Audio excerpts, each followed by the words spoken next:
everybody, it's Nina. Thanks for joining me today. I want to share a video featuring how to use your stamps and stretch them from one season to the next. So I'm going to be using the Flourish stamp set from Concord and 9th. This was one of their very first stamp sets and I've always loved using it. And I wanted to show you how you could take the images in this set, which have a very spring theme to them, and turn them into a fall themed card, which is what I did here. So I did some stamp layering using the images in the set, and I also added details with Copic markers. So that's a really great way to be able to step up your stamp layering and add additional details to your card. Now the sentiment you see here is from the Simon Says Stamp Autumn Greetings stamp set. And this one has a lot of really fun greetings in it, including thankful for you, autumn blessings, happy Thanksgiving, and then a few small sentiments too. So I hope you'll join me in learning a little bit more about stretching your stamps from one season to next. So let's go over to my desk and create the card. Okay, so you see I have the Autumn Greetings and Flourish stamp sets here. This is the Flourish stamp set and it has some really great solid images that are perfect for doing some stamp layering. It's a very easy set to do so. And then I also have the Autumn Greetings, which has some really great sentiments. So I'll be using both of these on my card.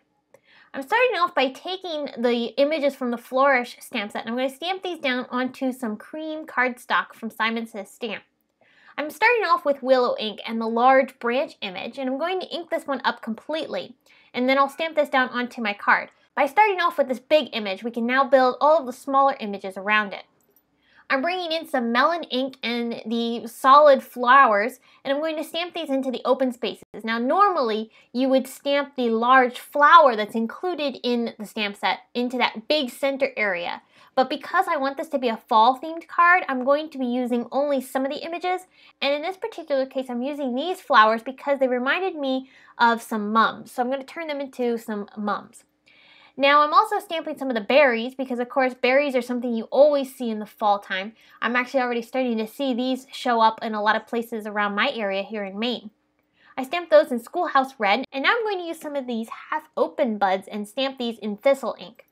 I stamped these twice to get a nice solid impression. I wanted it a little bit darker than how it's stamped originally. I'll stamp those in a few different places. I do want to mention that I did have to re-stamp this entire panel, and I actually stamped it on the opposite side of the card for my second round simply because I had accidentally dropped an ink pad on top of it, so I had to redo the entire panel. So this is the panel that I redid, and when I redid this I stamped it in the exact same way. Again, I just put it on the opposite side of the panel. So I'm starting off with my Copic markers and adding a solid layer over top of my flowers just to give a little bit of interest, and then I'm going to take the layering piece and stamp this in Schoolhouse Red ink. This just helps add a little bit of extra interest to the flowers. Now for the leaves, I'm going to add some shading with the Copic marker, and then I'll also bring in that leaf layering image and I'll stamp that over top of these leaves. I'm using evergreen ink to stamp that layer, and I'll be able to stamp this onto all the different leaves that I've added shading to already. I'm not showing you the entire coloring simply because when I did something on one image, I did the exact same thing on the images that were similar. So for instance, all the leaves, I did exactly the same. All the berries here, I'm adding a little bit of shading around the one side, and I did that for all the different berries. So I'm just showing you a couple of them as I go along here. That way the video isn't too long. Now for the branches, I wanted some of the images to look like they were behind the branches, so I went ahead and put some of the branches over top of some of the smaller images, and that helped make the scene look a little bit more realistic. For the half open buds, I'm taking some purples that match that Thistle ink, and I'm going to add a little bit of shading to the edges. I didn't use the stamp layering piece that went with those half open buds. I wanted to be able to add the shading with my Copic markers. Now here I'm mapping out with my Copic markers some areas where I'm going to want dots of Nuvo drops, and I'm going to add these at the very end of making this card, but I wanted to map out where they were going to go so that way I could finish planning my card. So I just used some colors that matched the colors that I was going to be using for adding the Nuvo drops onto my card, and then I'm also going to add some stippling to the center of each of these flowers, and again I'm going to end up going over top of those dots with some Nuvo drops as well. So what I have here is a Jelly Roll clear glaze pen. This is really fun because you can add clear dimensional looking areas on your images. So I'm going to draw little highlights on each of these berries, and this is going to end up drying perfectly clear and give a shiny appearance.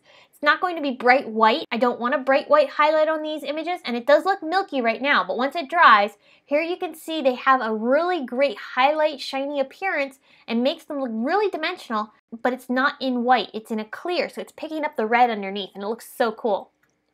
Now I'm going to go ahead and die cut this panel with a wonky stitched rectangle die from Simon Says Stamp, and then I'll bring in my sentiment. For the sentiment, I want this to be in 2 different colors. I'd like the hello to be embossed in gold, and then I want the word fall to be stamped in red because I want to bring in some of that red color that we have on the berries. So I'm going to use a trick by masking off the word fall with some blue painter's tape, and I'll be able to stamp my word hello onto my card without the word fall. This is so that I can heat emboss the word hello, and then I'll be able to stamp the word fall afterwards. So I stamped the hello word in some Simon Says Stamp clear ink after prepping the surface of my paper with a powder tool. I'll press this down and get the ink transferred onto my paper. Then I'll bring in some antique gold embossing powder from Simon Says Stamp and sprinkle this over top of the sentiment. I'm actually going to heat emboss this twice because I want the sentiment to be extra dimensional. And I'll show you how I did that in just a second. So I have the embossing powder on top of my paper, and I'm going to heat set this with my heat tool. Now when I first stamped this sentiment onto my panel, I had my card lined up perfectly in that corner of the Misti. That's going to allow me to reapply that paper into the corner of the Misti and stamp that word hello back in place. I never removed that hello sentiment from the Misti because, again, I'm going to be restamping this with the word fall, so I need that to stay in there. But because I left it in there, that also allowed me to restamp the word hello right on top of the original stamped image. I can then reheat emboss this with additional embossing powder, and that gives me a really dimensional and beautiful sentiment. So you can see it adds just a little bit more extra interest. It takes a little bit extra time to do so, but I think it's really worth the results. So now I'm going to take some more painter's tape and add this over top of the word hello. This is so that I can stamp the word fall in some Schoolhouse Red ink, which is the same ink that I used to stamp the berries. So I'll remove the masks and stamp that down, and you can see it stamped it in the exact place it was originally intended to stamp. Now I want to add some Nuvo drops, and if you ever find that your Nuvo drops get clogged, I would encourage you to try taking a stick pin. I like using the pins from Darice, and I have a whole pack of them in this little flower pin set. So I'm going to go ahead and use that and just kind of clear out any of the extra Nuvo drops that might have dried in the nozzle, and then I can go ahead and start adding these onto my project. Now if you do this, you want to make sure that you wipe off the stick pin, and that way it's completely cleared. Otherwise the material will stick to the pin and that won't do any good for you. So I used some gold, teal, and purple for the dots in the background.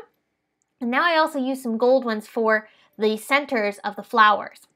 So that's going to finish off my card. I did add a layer of red cardstock behind my panel, and I attached the entire piece onto a green apple card base. I hope you enjoyed this video and got some inspiration on stretching your spring themed sets into something more fall themed or whatever theme that you're going to end up going for. You can really use sets from any type of season all year long simply by changing up the colors and the way you use the images. If you enjoyed this video, please give it a big thumbs up, and you can subscribe to our channel for more inspiration. Thanks again for stopping by and spending some time with me. I'll see you again very soon. Bye!